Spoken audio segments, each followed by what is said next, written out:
All right, we do have the ingredients for fatties. The fatty, somebody ran out and got us some stuff here. So I'm pretty sure we got everything here. I'm going to first start with sauteing what we're going to put on the inside of that. I've got my pan warming up here. Well, that's warming up. I'm going to go ahead and do a little cutting here. We've got some mushrooms we're going to stuff it with. And we'll go back to that question of the favorite sandwich. I said I like steak and cheese sandwich. I'm kind of doing this fatty in the steak and cheese kind of variety here.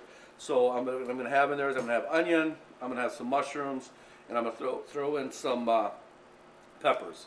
We're just going to saute those up, and then what I'm going to want to do is get those in to the refrigerator for a little bit, because when we stuff this, we don't want to put a hot stuffing in there. Now with this, you'll notice I'm using a pinch grip on the blade, nice and light on the handle, and what I'm going to do here is a forward and down slice. It's called a low rock cut. And I've got a brand new cutting board, and when you have a brand new cutting board and a brand new knife, the knife really likes to dig in.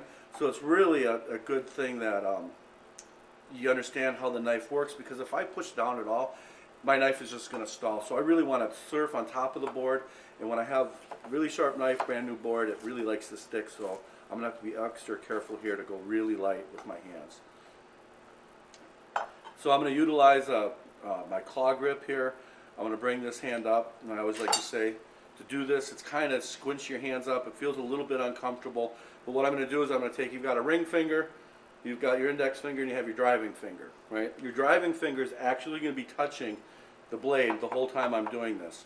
I'm just going to go up and down, real soft, real light, real easy to get a nice even slices here. We'll just do a few of these.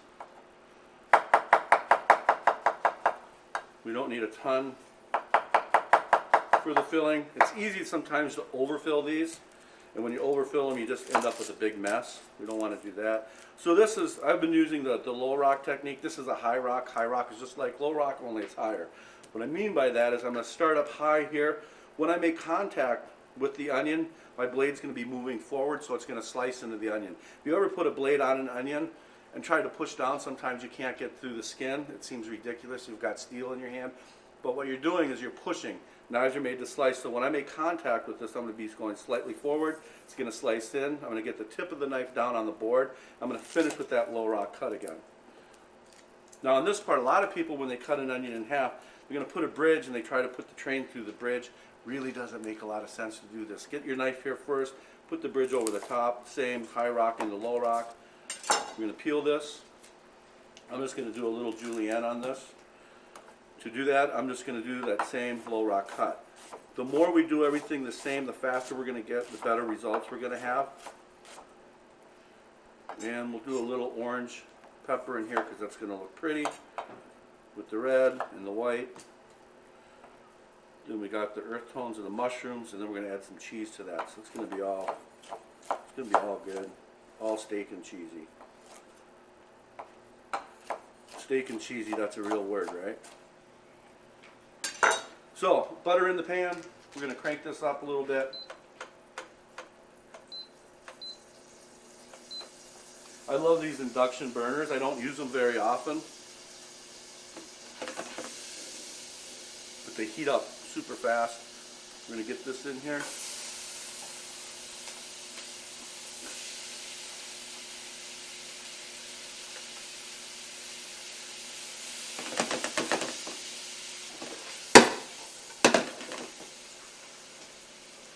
Little salt and pepper in this. That in there. We don't want to season it too much because we got a lot going on with the sausage and the other ingredients. So it's going to be in there. Oh, let's use these here. Got our trusty tongs. So with this here, what I'm going to do is I'm going to finish this up. We're going to get it in the refrigerator to knock that temperature out, so that when we stuff that, we're not actually kind of cooking the sausage. The sausage is going to be a real thin layer on this. If we put warm ingredients on there, it's going to break up. It's just going to turn into a mess in my hands. We don't want that. Okay, our next step here, we've got our vegetables cooled off a little bit. I'm going to just explain real quick what I did here. I took a gallon Ziploc bag. I cut the corners off just a little bit, enough that I took breakfast sausage. I put it in here, sealed it across the top. I laid it down, and I started pushing it out to get it nice and flat. The reason I cut the corners is it lets the air out. Once I had it nice and flat how I like it, I went ahead, cut the bag open, pulled it out, set it on parchment paper here. So real simple, what I'm going to do now is I'm going to take some provolone cheese. We're thinking back to that steak and cheese sandwich. This is nice and thick sliced.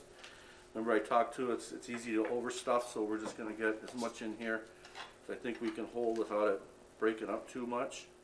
We want to make sure we're getting good colors in there. And it's a good idea to kind of have your peppers and your onions and your mushrooms going in the same direction so that when you cut it, you're not getting pieces jutting out at odd angles. It just makes for a prettier presentation at the end. So this is ready to go ahead and roll up. Well, let's get just a little bit on the edge here.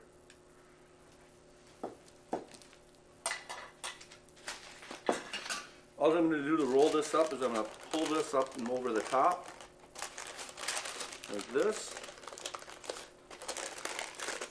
Once I get it over the top, I'm going to come back this way. I'm going to stuff everything in there, make sure it stays in there. And sometimes the first time you do this, it's good to have another set of hands. We're just going to roll this till we're right here. Now you can see that's nicely rolled. It's staying together. We don't have too much stuff spilling out. Next, what I'm going to do, and I'll show you this in a minute, we're going to make a bacon weave. So basically, we're going to make a blanket out of bacon, right? What could get better for you than that? And then we're going to lay that down. We're going to put this on it. We're going to roll this in the bacon. And then typically what you would do is you put it on the smoker, you put it outside on the grill.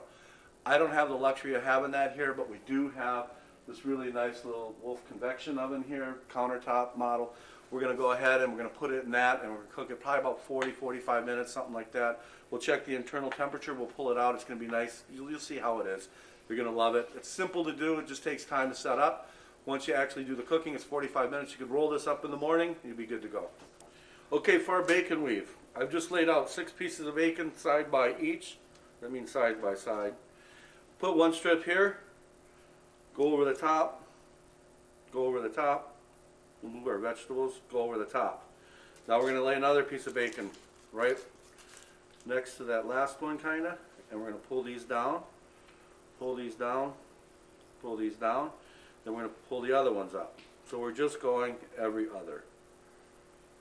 The first time you do this, I'm a little slightly challenged on, I don't know if I'm dyslexic or just a little slow at this kind of stuff. It took me a minute to figure out exactly what to do. And if I keep talking, I'll probably mess it up and have to redo a line, but so far it's going pretty good. So just the opposites of what you just did, just flip them up, lay it down.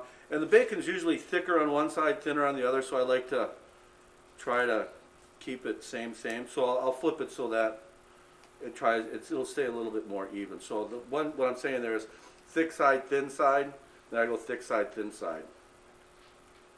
We'll do one last piece down here. Lay this down.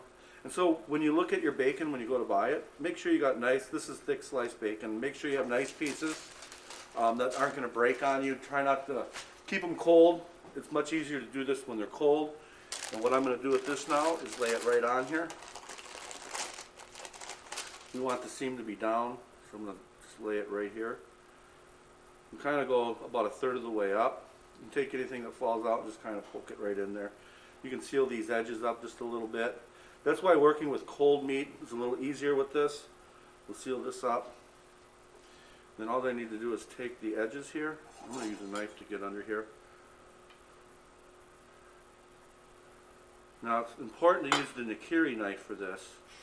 And the reason for that is it's nice and flat. No, any knife would actually work.